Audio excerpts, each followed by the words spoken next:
Hola, ¿cómo están? Bienvenidos nuevamente a Simple Salud.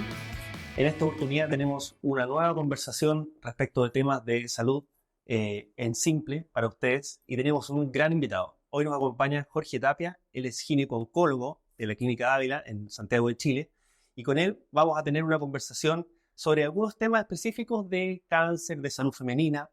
Tal vez podríamos iniciar, Jorge, con una pequeña reseña de ¿a qué te dedicas tú dentro de lo que es la ginecología? Hola Manuel, muchas gracias por la invitación. Bueno, yo soy ginecólogo-oncólogo y me especialicé en cirugía laparoscópica en su momento dentro del ambiente de la gineco-oncología y todo lo que tiene que ver con la cirugía laparoscópica y las patologías ginecológicas que se tratan por esa vía. Eh, um, Nos toca ver desde cirugía o patologías generales ginecológicas hasta los tipos de cáncer eh, de la pelvis femenina, digamos, eh, útero, ovario, cuello, etcétera. Eso es un poco a grandes rasgos y en simple a lo que nos dedicamos. El contexto. Claro. Oye, tal vez para poder entrar en materia, que nos cuentes, eh, el ámbito de salud femenina es súper amplio y en los últimos años ha habido bastante incorporación de aspectos de salud femenina, tanto a lo que es prevención como a lo que es tratamiento, en particular a través de mecanismos de reembolso o de financiamiento, como pueden ser el GES, Claro. desde el ámbito, digamos, de leyes que resguardan la salud. ¿Cómo eso se traduce en la praxis clínica? No sé si tenéis alguna en mente, digamos, la cantidad de cirugías que se realizan o que a ti te toca realizar en la clínica Dávila. Claro. Bueno, varía mucho de donde tú te desempeñes, porque el GES, para la gente, hay mucha gente que no conoce bien el sistema, y cuando se ve enfrentado a una patología que cae dentro del sistema, es la primera vez que lo usa, entonces como que se sorprende un poco del sistema. El GES implica que tu prestador de salud te deriva a un hospital o clínica dependiendo de cuál sea tu seguro de salud, ya sea seguro público, FONASA, o los seguros privados, la ISAPRE. Nosotros en Clínica Ávila somos el prestador GES de cáncer de ovario y cuello uterino de Banmédica. Por lo tanto, nos derivan todas esas pacientes desde toda la red Banmédica. A nivel nacional. No. A nivel nacional sí, pero en general hay prestadores de GES en cada región Ok. para cada prestador de salud. Dependiendo de la patología, que no se pueda resolver en determinado lugar, te pueden derivar a nivel más central, por decirlo así. Mm. ¿Ya? Eh, es un sistema que funciona bastante bien, diría yo, con ciertas limitaciones de presupuesto y de cosas que tú puedes hacer a través del GES, pero en general, al menos en el seguro de salud privado, tiende a cumplirse todos los plazos que están establecidos en cada programa y hacer bastante expediente la atención. Lamentablemente, a nivel de seguro público, el GES opera obviamente a través de los hospitales y todos sabemos digamos, las listas de espera y todo este tema de demora en la atención de salud. Esos plazos no siempre se cumplen, pero afortunadamente existe la posibilidad de que esos pacientes puedan pedir un segundo prestador, que se llama, y esos pacientes son derivados muchas veces al sistema privado para resolver su prestación o su patología. Eh, no tengo la cifra exacta, como dijo alguien por ahí, En frase célebre. claro, pero es trabajo de toda la semana, digamos, recibir sobre todo patología de cuello uterino, no siempre cáncer. La gente a veces es notificada de una patología GES, por ejemplo, cáncer de ovario, y piensa inmediatamente que tiene cáncer de ovario. Muchos pacientes dicen, doctor, me diagnosticaron cáncer de ovario. Y lo que tiene es una condición que puede ser incorporada al programa GES de cáncer de ovario, no necesariamente serlo. Lo mismo en cáncer de cuello. El título del papelito dice cáncer de cuello uterino, la gente se asusta. Ahí es importante estos programas, digamos, como para educar también en ese sentido, de que no necesariamente tiene un cáncer, sino que tiene una condición que amerita ingresar a este programa y a esta seguidilla de acciones que se hacen para llegar al diagnóstico y el tratamiento, por supuesto. Claro, que en el fondo lo que hace es establecer plazos y sistematizar Exactamente. el diagnóstico y el seguimiento o evolución de la condición. Exacto, exactamente. Eso a grandes rasgos es el GIES. Cumplir ciertos plazos bajo ciertos parámetros más o menos homogéneos y que tienen que cumplirse por ley. Perfecto. Oye, respecto de, si miramos la salud femenina como un gran paraguas, algo que mencionábamos en la introducción es que la mirada terapéutica, la mirada sanitaria de la salud femenina ha ido teniendo mayor envergadura desde el punto de vista de detección más temprana o prevención de frentón.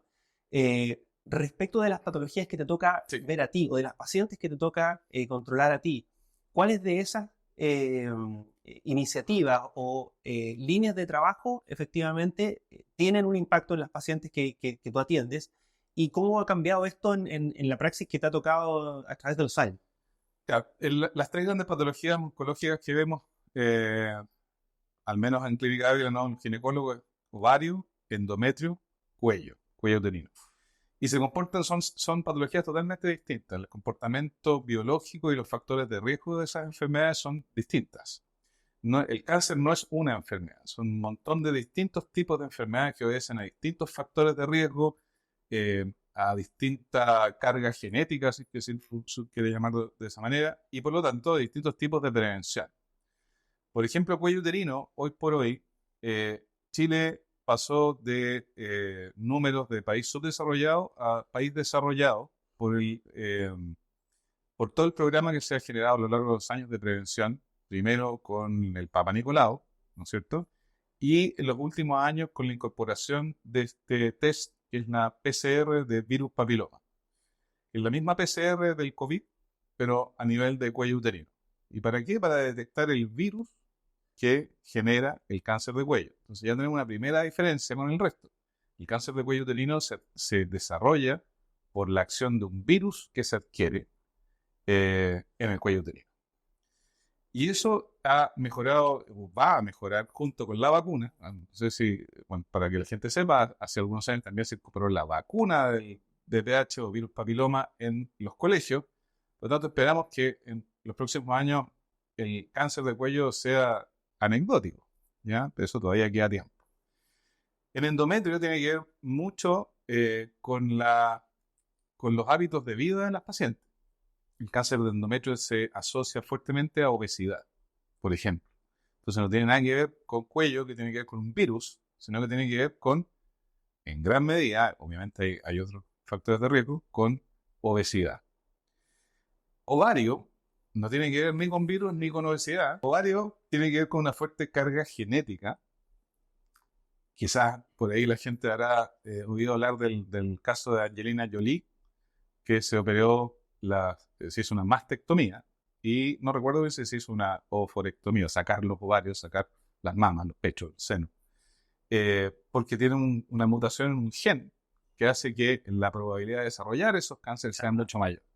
Entonces son, como tú ves, absolutamente distintas las estrategias para prevenir unos u otros. Por un lado, la detección del virus, por otro lado, los hábitos de vida, y por otro lado, detectar a aquellos pacientes que tienen más probabilidad de desarrollar el cáncer de mama u ovario. Te diría yo que en Chile estamos a nivel de los países desarrollados, y cuello uterino, que es todavía un cáncer muy asociado a países subdesarrollados, básicamente por la falla en la cobertura de la prevención. Chile está asociando o pareciéndose más a niveles de Canadá o Estados Unidos, donde endometrio es mucho más prevalente que cuello, porque tiene que ver con los hábitos de vida. Perfecto. Así que en eso estamos en este minuto. En una transición desde el punto de vista estadístico, pero también sanitario, o sea. Y de estrategia contra el Papa Nicolau, que la gente, por supuesto, creo que todo el mundo sabe de qué se trata, va a desaparecer a poco andar, porque la detección del virus que lo provoca va a reemplazar la estrategia de detección a poco andar. Mira, qué buen insight. Oye, en estas 3 grandes patologías, el virus del papiloma humano se transmite Es una enfermedad de transmisión sexual. Exacto. Entonces tiene todo que ver con cómo, digamos, en los distintos estadios de prevención, creo que se ha avanzado mucho respecto de ocupar la plataforma de los colegios, ¿cierto? Para la vacuna, Claro. para la concientización también, tal vez de manera más universal con el mes del cáncer y una serie de actividades. Pero tiene que ver también con cómo se comunica respecto de el tener, digamos, relaciones responsables, relaciones de pareja responsables. Eh, y eso al parecer, yo creo que probablemente después del VIH no ha sido un ítem que se ha controlado mucho desde el Ministerio de Salud como una línea de prevención. Claro, ahí es eso, un tema que da para mucho, digamos. Súper amplio. Es muy amplio. Efectivamente, el cáncer cervicuterino es considerado una enfermedad de transmisión sexual, ¿ya? Y como tal, toda la estrategia de prevención para todas las enfermedades de transmisión sexual va a incidir en el cáncer cervicuterino. Eh, la estrategia, bueno, ahí ya uno podrá tener ciertos reparos a lo que ha sido la estrategia de prevención de VIH y otras enfermedades de transmisión sexual a lo largo de los años, que se ha centrado básicamente en el uso del preservativo, eh, como casi única estrategia. Y a mi juicio han dejado de lado un poco la formación, y ahí estamos en otro tema, qué tipo de formación se le entrega a los jóvenes, digamos. Y el sentido de la relación de pareja y de la actividad sexual como tal. Ese es un tema más antropológico y filosófico, Sí, hasta sí. religioso, si quieres tú, digamos, pero claro, si nos vamos al tema propiamente tal, cualquier estrategia, ya sea desde el punto de vista pragmático, use preservativo, o desde el punto de vista de formación en los colegios, laicos o religiosos, en la casa, en la familia, cualquier estrategia que permita disminuir cualquier tipo de enfermedad de transmisión sexual va a incidir en el cáncer cervicuterino. El tema es que eso ya sobrepasa un poco el ámbito médico, ya tiene que ver en un ámbito Absolutamente, absolutamente. eh, hasta moral, no sé, ya como que irse en un tema No, muy lo- complejo, digamos. absolutamente. ¿Ah? Y lo planteo porque esto es como, digo, pasa en muchas disciplinas de la medicina, Ujú. pero a ti como especialista y como cirujano, te llega en el fondo, digamos, como la última Claro, consecuencia de todo este tipo de ámbitos exacto. que escapan un poco a lo que es la medicina en sí, Exacto. pero te llega, digamos. Y el problema del cáncer cervicuterino es que como tal, como lo que hemos conversado y cómo se adquiere, es un cáncer absolutamente prevenible. Y también es absolutamente tratable, porque en la evolución del cáncer cervicuterino, desde que una mujer que se contagia con el virus papiloma hasta que se desarrolla un cáncer, se calcula que es entre 5 y 8 años para que recién aparezca una patología que incluso puede ser tratable aún. Entonces, es extremadamente lento. Entonces, cuando uno ve a una paciente con un cáncer cervicuterino ya más avanzado y que en los tratamientos ya no va a ser tan efectivo, es muy penoso, digamos, porque tú O sea, dices, ya pasó mucho tiempo. ya pasó mucho tiempo, este caso se pudo haber prevenido. No así cáncer de ovario, por ejemplo, que lamentablemente no, a lo largo de los años no ha habido, no se ha desarrollado una estrategia de prevención eficaz. Han habido muchas estrategias, desde hacer ecografías todos los años, de hacer algunos exámenes de sangre para medir ciertas partículas, eh, pero nada ha sido efectivo si lo comparamos con el Papa Nicolau del cáncer de cuello. Claro. Y no da síntomas precozmente el cáncer de ovario, porque la pelvis femenina, como es como una caja, permite que crezca este tumor hasta y cuando ya empieza a dar síntomas, o cuando es detectable habitualmente, ya está un poco tarde. Ahí se ha fracasado completamente, no se ha avanzado nada en 20, 30 años. Cáncer de ovario, prevención de cáncer de ovario, me refiero. Eh, en cuello hemos avanzado mucho. De hecho, va a ser probablemente a lo largo de los años una anécdota el cáncer de ovario, de cuello uterino. Y endometrio tiene que ver, como te decía, con la gran mayoría de los casos, con hábitos de vida. Hábitos de vida. Oye, Y sí, endometrio, afortunadamente, da síntomas muy precozmente. ok, Entonces es fácil diagnosticarlo a tiempo. claro.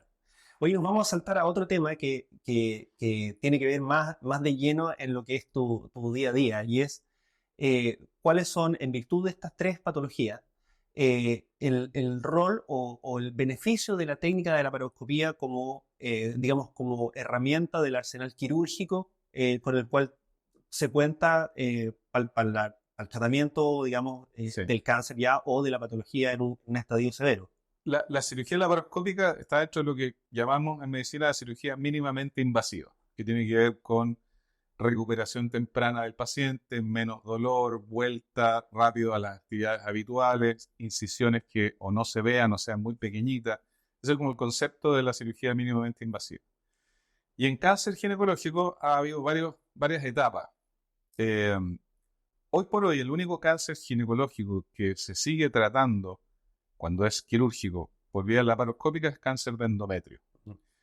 Cáncer de cuello, hubo un boom de la laparoscopía en los 2000, hasta que salió un estudio que demostró que les iba peor a las pacientes operadas por cáncer por laparoscopía en relación a la cirugía abierta.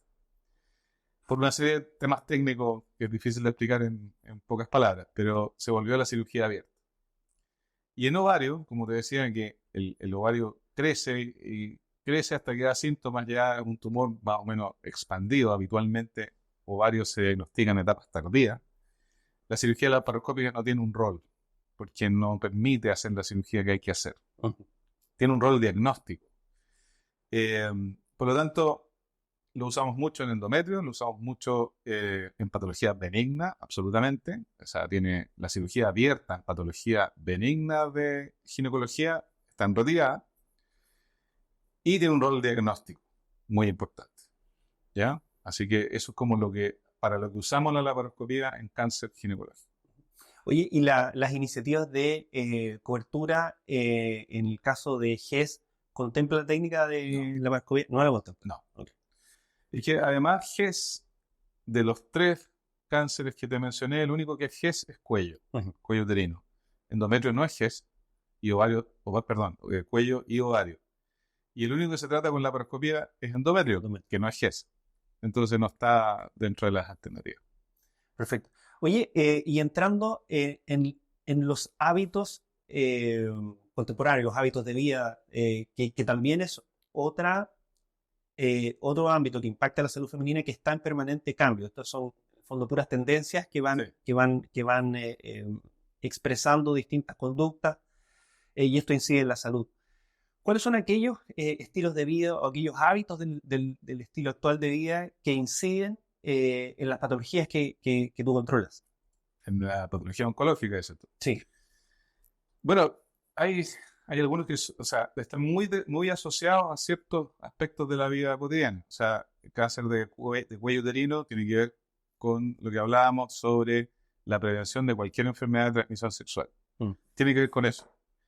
Hay como en todo, hay como parámetros generales de todo. Por ejemplo, fumar favorece la aparición de casi todas las enfermedades. Entonces, no es que sea un factor directo que genere cáncer del cuello, pero sí favorece, o estadísticamente hay mayor cáncer de cuello en mujeres fumadoras. En endometrio es la obesidad. O sea, una paciente obesa tiene 5 a 10 veces más posibilidades de desarrollar un cáncer de endometrio que una paciente que no lo es. Así de importante. Hay algunos subtipos de cáncer de endometrio que no tienen que ver con eso, pero son los más infrecuentes, digamos. Por lo tanto, yo te diría que el estilo de vida de países desarrollados, si uno ve los niveles de obesidad de Estados Unidos, Canadá, que no son los que tenemos todavía en Chile, pero tienen que ver con la dieta, con la comida chatarra, etc. Eso incide francamente. Cáncer de endometrio no es tan importante en países europeos. Francia, por ejemplo, cuando yo me formé en laparoscopía, mis profesores eran franceses, la mayoría. Y no podían creer los niveles de obesidad que veían en Estados Unidos, en Canadá específicamente. Tiene que ver con eso, fundamentalmente. De nuevo, si una paciente es fumadora, es hipertensa, siempre va a tener más riesgo de desarrollar ciertas patologías o ciertas complicaciones asociadas al cáncer. Por lo tanto, mantener una vida saludable, una buena alimentación, mantenerse en el peso, bajar de peso, ya va a incidir en la posibilidad de que desarrolles o no un cáncer de endometrio. Y ovario, volvemos a lo mismo. En general, ovario tiene que ver con una carga genética. Eh, Hay algunas condiciones de la vida diaria que aumentan o reducen la incidencia de cáncer de ovario, medias hipotéticas, si tú quieres. Por ejemplo, mujeres que usan anticonceptivos orales, pastillas anticonceptivas, no ovulan. Ese es el mecanismo por el cual se produce el efecto anticonceptivo. Y en esas mujeres tienen menos incidencia de cáncer de ovario. ¿Por qué? Porque hay un reposo ovárico durante más años de vida. Y se cree que uno de los mecanismos de desarrollo del cáncer de ovario es, una vez que hay ovulación, los mecanismos de reparación de esa ovulación pueden fallar y desarrollarse. Eh, Mujeres que dieron lactancia en mucho tiempo tienen menos incidencia de cáncer de ovario. De ovario. Por lo mismo, porque tuvieron menos ciclos ovulatorios que las mujeres que no lo hicieron. Son asociaciones estadísticas. Si hay algún efecto directo, no está tan claro, ¿no? Mm. Así que, como te decía delante, cada tipo de patología es un mundo aparte. Un mundo aparte, exacto. Ya que hablábamos de estadística o el contraste estadístico de Chile con Canadá en términos de la obesidad, no sé si tú tienes alguna noción del contraste, por ejemplo, con otros países de Latinoamérica, donde puede haber estilos de vida o cargas genéticas distintas. Por ejemplo, Brasil, que tiene mucha carga genética asiática, más que el resto de los países de Latinoamérica, por ejemplo. Mira, si tú ves las estadísticas de Sudamérica, en general son bien similares, ¿ya? Siempre mama es la primera causa de mortalidad femenina por cáncer, y después viene cuello, uterino y endometrio.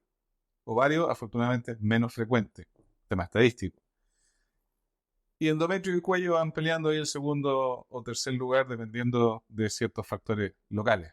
Pero yo diría que Latinoamérica, como en general son poblaciones eh, con menos acceso a la salud, eh, y todavía países del que llamamos tercer mundo, con coberturas que no son tan buenas, eh, no varía mucho. Sí hay una variación importante con los países por Norteamérica, por ejemplo, donde cuello uterino prácticamente hay muy poco, sobrepasado largamente por endometrio. Ujú.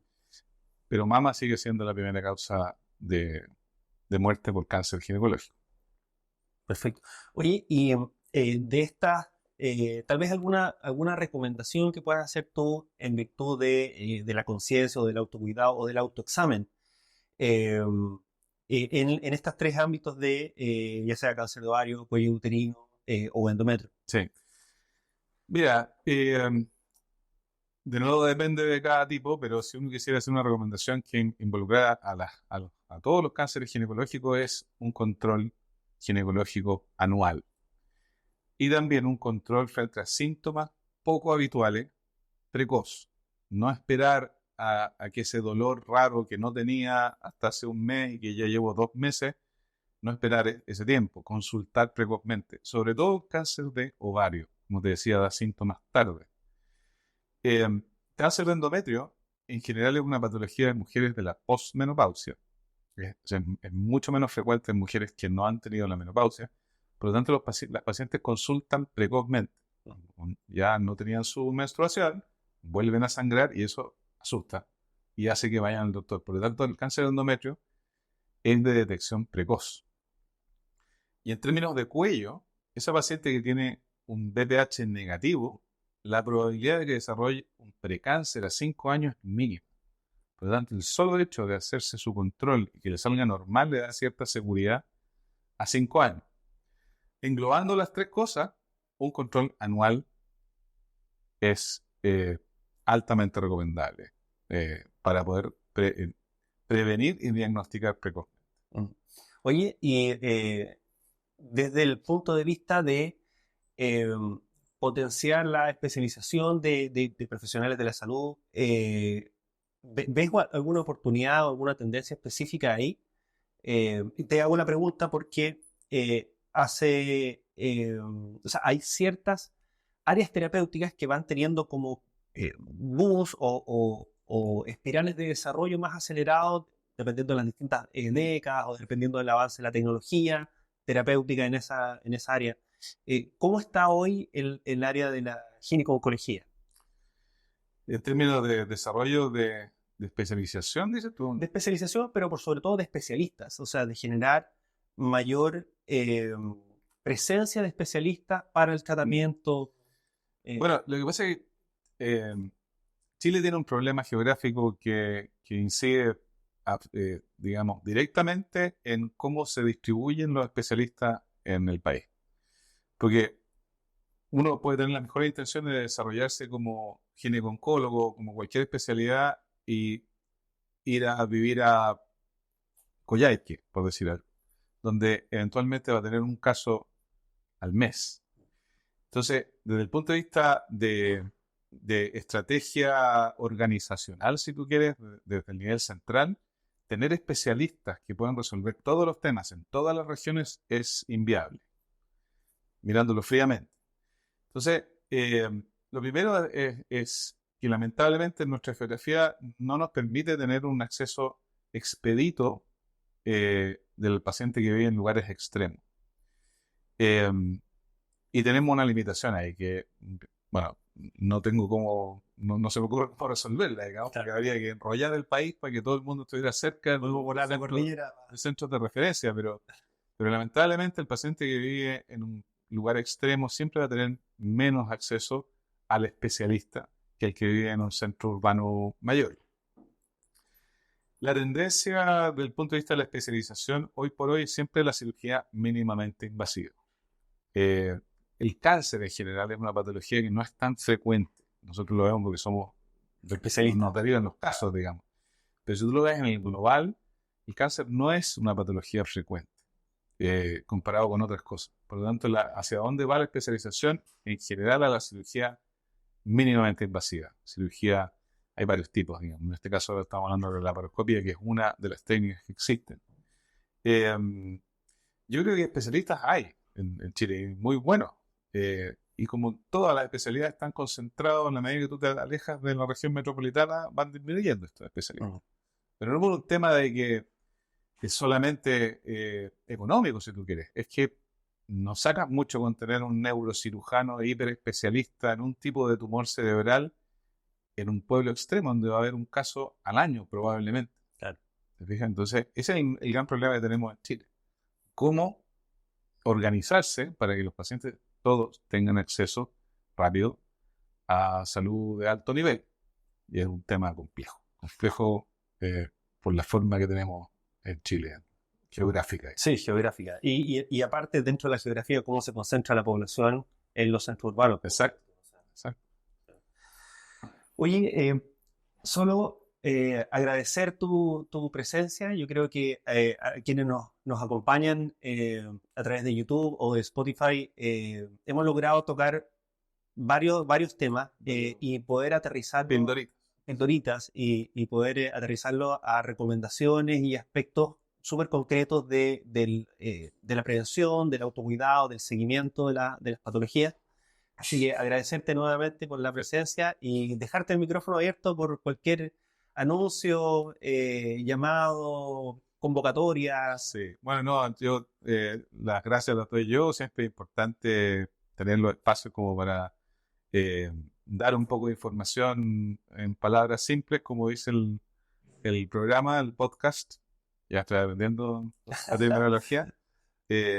Así que muchas gracias por la invitación y cuando quieran, feliz de volver. Así que el llamado es a la prevención, a una actitud responsable. Como decíamos, ¿qué es eso ya desde el punto de vista de cada uno? Ya es más difícil definirlo. A tener cuidados que son básicos en la vida diaria, digamos, o en los hábitos de vida, que inciden directamente en el cáncer ginecológico en este caso, y a la consulta periódica, tal como uno va, no sé, a un control al dentista una vez al año, al ginecólogo una vez al año, vamos a solucionar problemas y detectar precozmente probablemente varias cosas y a evitar malos ratos. Y la consulta precoz, eso es muy importante, frente a síntomas poco habituales, consultar precozmente, que es la única forma también muchas veces de llegar a tiempo en estos casos. Así que muchas gracias. Gracias a ti, Jorge. A ustedes en sus casas, dispositivos, plataformas varias, muchas gracias por acompañarnos. Extendemos la invitación a hacer crecer la comunidad, a poder ver los episodios a través de las distintas plataformas, como les decía, y desde ya dejar los invitados para un próximo episodio en el cual podamos tratar temas de salud en términos simples, con recomendaciones concretas para que nos sirvan a todos. Muchas gracias y nos vemos en la próxima.